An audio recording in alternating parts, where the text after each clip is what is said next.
सुप्रभात बेटा। हमने अपना अध्याय हमारा घर के कुछ पॉइंट कर चुके हैं। आज हम चौथे का कुछ विशेष वस्तुओं की देखरेख एवं सफाई वाले में फर्नीचर पढ़ रहे हैं।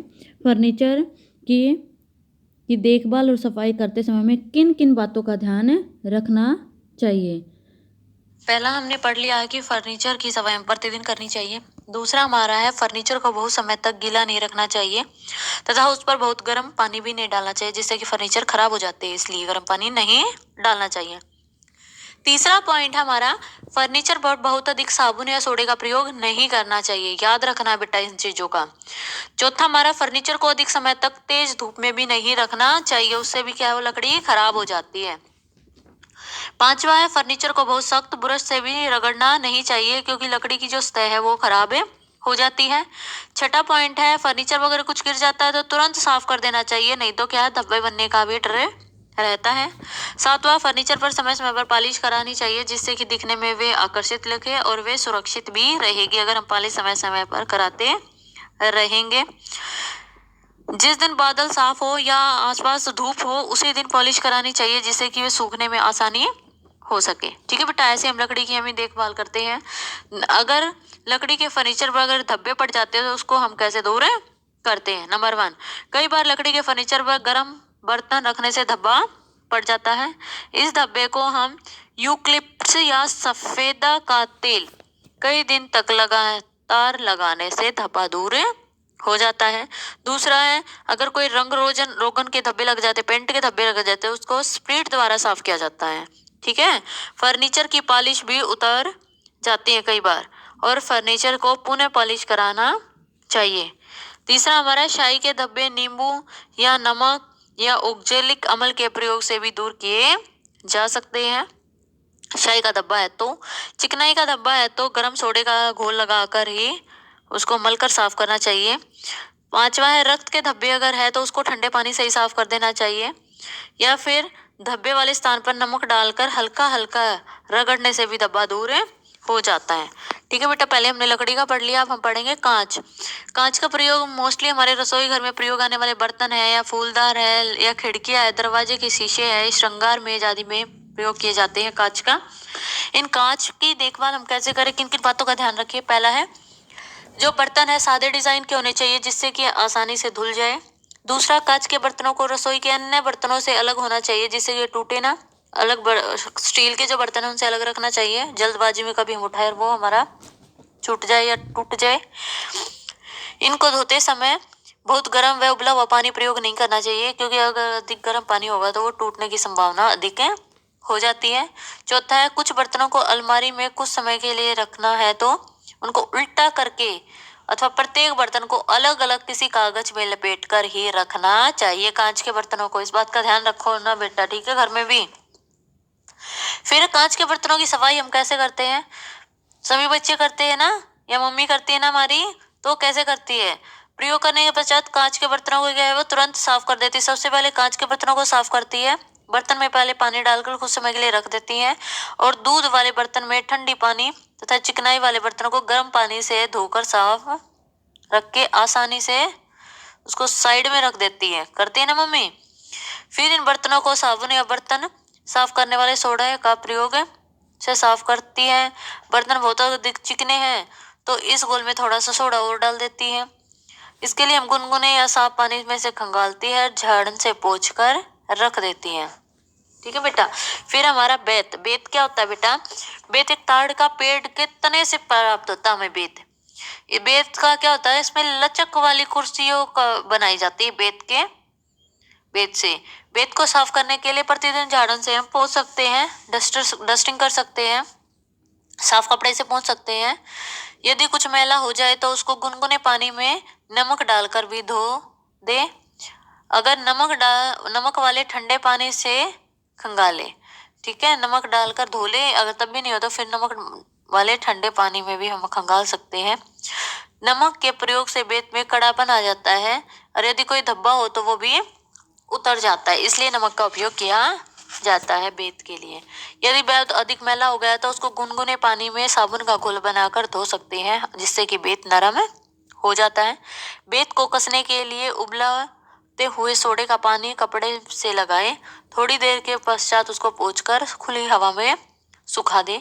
सोडे का पानी लकड़ी वाले भाग को न छुए, नहीं तो उसकी पॉलिश खराब हो सकती है। इस बात का ध्यान रखना, ठीक है बेटा। बेत को साफ करने के लिए उसको किसी कपड़े से नीचे से दबाए, जिससे वह नीचे झुके नहीं और ढीली न होने पाए, ठीक है बेटा। फिर है हमारे जो हम बर्तनों की सफाई करते हैं, सभी करते हैं, तो वे बर्तनों की सफाई में जो बर्तन बने होते हैं वो कितने प्रकार की धातु के बने होते हैं? वे 2 प्रकार की धातु के बने होते हैं। कितने प्रकार की? 2। पहला क्या हमारी कोमल धातु, दूसरी होती है कठोर धातु। ये वे धातु होती है कोमल धातु जिसपे खरोंच या लाइनें आसानी से पड़ जाती है। वे कोमल धातु वाले बर्तन होते हैं हमारे, जैसे चांदी, टीन, एल्यूमिनियम आदि। दूसरा कठोर धातु। कठोर धातु कौन सी होती है? जिसपे खरोंच या लाइनें आसानी से नहीं पड़ती, जैसे पीतल है, स्टील है, लोहा आदि, ठीक है बेटा। इन पर आसानी से नहीं पड़ती हैं। फिर हमारे बर्तनों की सफाई और सुरक्षा के सामान्य नियम। बर्तन चाहे किसी भी धातु के बने होते हैं, लेकिन हम साफ उसको अवश्य करते हैं। साफ करते समय इन बातों का ध्यान रखना चाहिए। पहला है भोजन पकाने, खिलाने व खाने के उपयोग में लाए सभी बर्तनों को एकदम साफ कर देना चाहिए। यदि ऐसा नहीं करते तो भोजन के कारण पर क्या है, सूख कर जम जाते हैं और उनको साफ करना हमें मुश्किल हो जाता है, ठीक है। तो उसको हो सकता है अगर ऐसा हुआ है तो उसमें थोड़ी देर के लिए पानी डाल के रख दें। दूसरा है बर्तनों को अलग अलग करके धोना चाहिए। अगर चीनी के हैं, कांच के हैं बर्तन, उनका टूटने का भय रहता है, इसलिए खाने में प्रयोग आने वाले बर्तनों में यदि कोई चिकनाई हो तो उसको पुराने कपड़े के टुकड़े से पोंछ दो या फिर साबुन या गर्म पानी का उपयोग कर से उससे धोए। चौथा, हमारी अगर किसी बर्तन में दरार आ गई है तो भोजन या राख आदि उसके कण में फंस सकते हैं, तो पहले उसको ब्रश से साफ कर देना चाहिए। पांचवा हमारा है खाने में प्रयोग आने वाले बर्तन में बाजार की बनी पॉलिश नहीं लगाई जाती है अंदर के भाग में, किंतु यदि पॉलिश करनी भी हो तो केवल बाहरी भाग में ही करनी चाहिए, अंदर नहीं करनी चाहिए। अगर पॉलिश भी करवानी है तो हमें उन बर्तनों पर। छठा हमारा सजाने वाले वस्तुओं की पॉलिश करने से पहले कपड़ों से धूल पोंछ लेनी चाहिए, नहीं तो क्या होगा, वो धूल भी उन पे ही लग जाएगी, वस्तुओं पे, वो धूल वालों पे ऊपर ही पॉलिश हो जाएगी। सातवां, पॉलिश करने के लिए बर्तन बिल्कुल सूखे होने चाहिए। थोड़ी सी पॉलिश लगाकर बर्तन को भली प्रकार रगड़े, उससे उसकी चमक आ जाती है। नाइन्थ, हमारा बर्तन साफ करने के बाद प्रयोग में लाई हुई विविध वस्तुओं को उसी स्थान पर रख देना चाहिए जहां उसका स्थान है, तथा झाड़न को धोकर ही सुखा देना चाहिए, ठीक है बेटा। हमने ये कर लिया है। अब हमारे हैं एक तालिका दिख रही होगी आपको पेज नंबर 67 में। उसमें बर्तन सामग्री और विधि बता रखी है कि पीतल का अगर बर्तन है उसको, उसमें क्या क्या सामग्री का उपयोग किया जाता है धोते समय, और विधि की कैसे हम उसको धोते हैं। दूसरा, स्टील का भी ऐसे है बर्तन, उसकी सामग्री किसकी आवश्यकता होती है और विधि क्या है। टीन के बर्तन है, उसकी सामग्री और उसकी विधि। पहले है पीतल के बर्तन भी हम उपयोग में लाते हैं, स्टील के भी और टीन के भी। पहले पीतल की हम देख लेते हैं। अगर हमारे बर्तन है या फिर कोई फर्नीचर है तो उनको हम साफ कैसे करते हैं। पहला है पीतल, उसमें सामग्री है गर्म पानी लेते हैं तथा राख है, बर्तन साफ करने वाला पाउडर है, साबुन है, इमली है, नींबू है, नमक, सोडा है, सफेदी या पॉलिश है, झाड़न है, चीथड़े हो सकते हैं। कपड़े के लिए नारियल के छिलके, सूखा घास, टीव, वूल आदि का उपयोग करते हैं। ठीक, चिकनाई को हम दूर करने के लिए विधि क्या हमारी, चिकनाई को दूर करने के लिए पहले बर्तन को गर्म पानी से धो लेते हैं। फिर राख है, बर्तन धोने का सोडा है, उसको हम नारियल के छिलका या फिर हमारा कोई भी चूना है उससे हम क्या करते हैं, उसको रगड़ते हैं। कहीं धब्बे है तो उसके नींबू या नमक का रगड़ कर हम उसको धो देते हैं। और पॉलिश करवानी है तो उसको सुखाकर पॉलिश रगड़ लेते हैं, ठीक है बेटा। ये हमारा होता है। दूसरा, स्टील का। स्टील के में भी हमें गर्म पानी की आवश्यकता है, बर्तन की आवश्यकता होगी। जिस पाउडर हो, कोई भी विम है, साबुन है, या पुराना कपड़ा है, झाड़न है, या कोई भी, ठीक है बेटा, कुछ भी ले सकते हैं हम इसके लिए। विधि क्या हमारी इसकी, इसमें भी यदि बर्तन चिकना है तो हम क्या करेंगे, गर्म पानी का उपयोग करेंगे। फिर हम उसमें क्या करेंगे, गर्म पानी के साथ साथ हम बर्तन साफ करने के लिए पाउडर से उसको रगड़कर सोडे का उपयोग करेंगे। उसके बाद उस उस बर्तनों पर पानी डालेंगे, उसको साफ सुथरे करके खंगालेंगे और फिर उसको पोंछ कर रख देंगे। तीसरा हमारा टीन है तो गर्म पानी, बर्तन साफ करने का पाउडर, सोडा, रेत, सफेदी, पुराने कपड़े के टुकड़े, झाड़न आदि उपयोग कर सकते हैं। इसमें भी वही है, गर्म पानी का उपयोग करेंगे, फिर सोडे से या फिर हमारा जो विम है उसको धोएंगे, उससे चिकनाई है तो उसका सोडे का उपयोग अधिक कर लेंगे, और किसी प्रकार का धब्बा है तो उस पर रेत रगड़ देंगे और साफ पानी से धोकर गर्म स्थान पर सुखाएंगे। अगर सूखने के बाद उसमें हम क्या करेंगे, सफेदी का गाढ़ा घोल टीन के ऊपर लगा देंगे। सूखने पर रगड़कर साफ करने से बर्तन क्या है, चमक आ जाती है, और इससे कि उसमें नेक्स्ट हमारा है पांचवा, घर की स्वच्छता। अभी घर में की साफ सफाई, स्वच्छता क्या होती है, साफ सफाई। जो घर में सामान है उन सब की साफ सफाई और देख रेख करना सबके लिए आवश्यक होता है। घर की साफ सफाई घर के भीतर नहीं, घर के बाहर भी होनी चाहिए। घर तो साफ है लेकिन बाहर आसपास गंदा है तो वो उससे क्या होगी, वायु दूषित हो जाती है और सांस लेने में भी कठिनाई होती है। गंदे स्थानों पर मक्खी मच्छर भी फैलते हैं, जिससे कि मेन जड़ क्या बीमारी की, मक्खी और मच्छर गंदगी से ही फैलती है। तो घर की स्वच्छता कितनी बातों पर निर्भर करती है, दो बातों पर। घर की स्वच्छता, पहले भीतर की स्वच्छता, फिर आसपास की स्वच्छता। घर के भीतर क्या होती है, घर में विभिन्न कमरे होते हैं तो उनकी साफ सफाई ही भीतरी स्वच्छता या साफ सफाई कही जाती है। प्रतिदिन घर की रसोई है या विभिन्न कमरे, उनकी हमें प्रतिदिन सफाई करनी चाहिए। कूड़ेदान है, ढक्कनदार होने चाहिए हमारे, और घर का सारा कूड़ा हम कूड़ेदान में फेंकें, इधर उधर ना फेंकें। इधर उधर फेंकेंगे तो क्या गंदगी फैलेगी, तो हमें कूड़ेदान में ही डालना चाहिए। किचन का अलग होना चाहिए और पूरे घर का जो कूड़ा है वो हमें एक अलग डस्टबिन उसके लिए रखना चाहिए, जिससे कि क्या है, गंदगी नहीं फैलेगी। ठीक है बेटा, इसको पूरे को पढ़ लेना। आसपास की सफाई क्या, हमारी जो घर के आसपास के स्थान को साफ रखना चाहिए। कहीं कूड़ा करकट इकट्ठा है तो गड्ढे है तो उसको मिट्टी से भर देना चाहिए। और अगर पानी वाला है तो उसमें हम क्या डाल सकते हैं, क्या डालते हैं हम, पेट्रोल वगैरह डाल सकते हैं, जिससे कि मक्खी मच्छर ना पनपे। ठीक है बेटा, तो ये हम कर सकते हैं घर की साफ सफाई। अब हम अपने प्रश्न उत्तर करेंगे। 10 प्रश्न उत्तर है इसमें, सबको ये 10 के 10 प्रश्न के उत्तर करने हैं।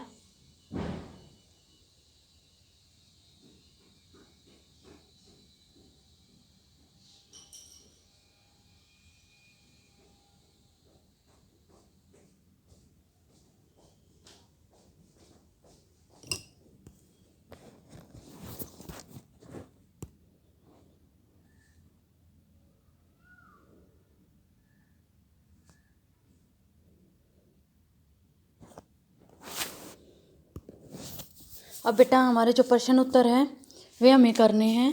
उनके प्रश्नों के उत्तर हमारे 10 प्रश्न है इस चैप्टर में। ठीक है बेटा, हमारा पहला जो प्रश्न है वो हमारा है, घर में आंगन तथा बरामदा होने से क्या लाभ है। उत्तर इसका, घर में आंगन और बरामदा होने से बहुत महत्वपूर्ण होता है, क्योंकि इससे घर में पर्याप्त प्रकाश, धूप व हवा मिलती रहती है हमें। ठीक है बेटा, दूसरा प्रश्न है हमारा, बैठक, भोजन खाने के कमरे तथा सोने वाले कमरे में क्या क्या फर्नीचर होना चाहिए। उसमें निम्नलिखित फर्नीचर और होने चाहिए। नंबर 1, बैठक में सोफ़ा, गद्देदार कुर्सी, दीवान, बीच की मेज, कोने की मेज। दूसरा है, भोजन के कमरे में परिवार के सदस्यों के अनुसार ही मेज, कुर्सियाँ, भोजन परोसने वाली मेज, प्लेट आदि रखने के लिए अलमारी होनी चाहिए। तीसरा, सोने के कमरे में पलंग, कोने की मेज, आराम कुर्सी, श्रृंगार मेज व स्टूल, कपड़े की अलमारी आदि होनी चाहिए। प्रश्न नंबर तीसरा हमारा है, रसोई घर में किन किन 3 केंद्रों में विभाजित किया जाता है।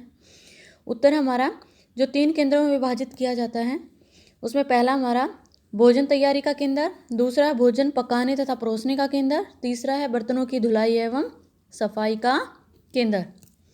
चौथा हमारा है प्रश्न का, इसमें 3 पार्ट है, क ख ग। तो फोर्थ का क है, जो भोजन तैयारी केंद्र में कौन कौन से कार्य किए जाते हैं तथा कौन कौन से उपकरण होने चाहिए। उत्तर है इसका, भोजन तैयारी केंद्र में सब्जियां काटना, आटा गूंथना, दाल चावल चुनना आदि कार्य किए जाते हैं। इस केंद्र में चाकू, कद्दूकस जैसे उपकरण रखे जाते हैं। इसका ख है हमारा, भोजन पकाने व परोसने के केंद्र में क्या क्या होना आवश्यक है। इसका उत्तर है, भोजन पकाने के लिए चूल्हा, स्टोव आदि, पकाने व परोसने के लिए बर्तन जैसे पतीला है, भगोना है, कढ़ाई है, कड़छी है, चिमटा है, प्लेट है, कटोरी है, चम्मच आदि इनके अंदर में रखने चाहिए।